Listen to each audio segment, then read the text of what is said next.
NCB ಟೈಮ್ಸ್ಗೆ ಸ್ವಾಗತ. Drugs ಪ್ರಕರಣದಲ್ಲಿ ಬಹುಭಾಷಾ ನಟಿ ರಕುಲ್ ಪ್ರೀತ್ ಸಿಂಗ್ ಸಹೋದರನನ್ನ ಬಂಧಿಸಿರುವುದಾಗಿ ವರದಿಯಾಗಿದೆ. ಹೈದರಾಬಾದ್ ಪೊಲೀಸರು ನಗರದ ಹೊರವಲಯದಲ್ಲಿರುವ ರಾಜೇಂದ್ರ ನಗರದಲ್ಲಿ ಡ್ರಗ್ಸ್ ಅನ್ನ ಖರೀದಿ ಮಾಡ್ತಾ ಇದ್ದಂತಹ ಸಂದರ್ಭದಲ್ಲಿ ರಾಜೇಂದ್ರ ನಗರ ಪೊಲೀಸರು ಮತ್ತು ಎಸ್ಒಟಿ ಜಂಟಿ ಕಾರ್ಯಾಚರಣೆಯನ್ನ ನಡೆಸಿ 5ರನ್ನ ವಶಕ್ಕೆ ಪಡೆದು 2 ಕೋಟಿ ರೂಪಾಯಿ ಮೌಲ್ಯದ 200 ಗ್ರಾಂ ಕೊಕೇನ್ ಅನ್ನ ವಶಕ್ಕೆ ಪಡೆಯಲಾಗಿದೆ ಅಂತ ವರದಿಯಾಗಿದೆ. ಇನ್ನು ವಶಕ್ಕೆ ಪಡೆದವರಲ್ಲಿ ರಕುಲ್ ಪ್ರೀತ್ ಸಿಂಗ್ ಅವರ ಸಹೋದರ ಅಮನ್ ಪ್ರೀತ್ ಸಿಂಗ್ ಅವರು ಕೂಡ ಇದ್ದಾರೆ ಅಂತ ಗೊತ್ತಾಗಿದೆ. ಇನ್ನು ಪೊಲೀಸರು ವಿಚಾರಣೆಗೆ ಒಳಪಡಿಸಿ ಆರೋಪಿಗಳನ್ನ ಈಗಾಗಲೇ ಬಂಧಿಸಿದ್ದಾರೆ ಅನ್ನುವಂತಹ ವರದಿಯಾಗಿದೆ. 4 ನೈಜೀರಿಯನ್ ಪ್ರಜೆಗಳಿಂದ ಮಾದಕ ವಸ್ತುಗಳನ್ನ ಖರೀದಿ ಮಾಡ್ತಾ ಇದ್ದಂತಹ ವೇಳೆ ಅಮನ್ ಪ್ರೀತ್ ನನ್ನ ಬಂಧಿಸಲಾಗಿದೆ ಅನ್ನೋದು ವರದಿಯಾಗಿದೆ.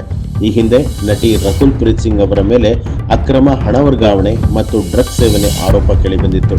ಈ ಸಂಬಂಧ ಇಡಿ ಇವರನ್ನ ಹಲವು ಬಾರಿ ವಿಚಾರಣೆಗೆ ಒಳಪಡಿಸಿತ್ತು.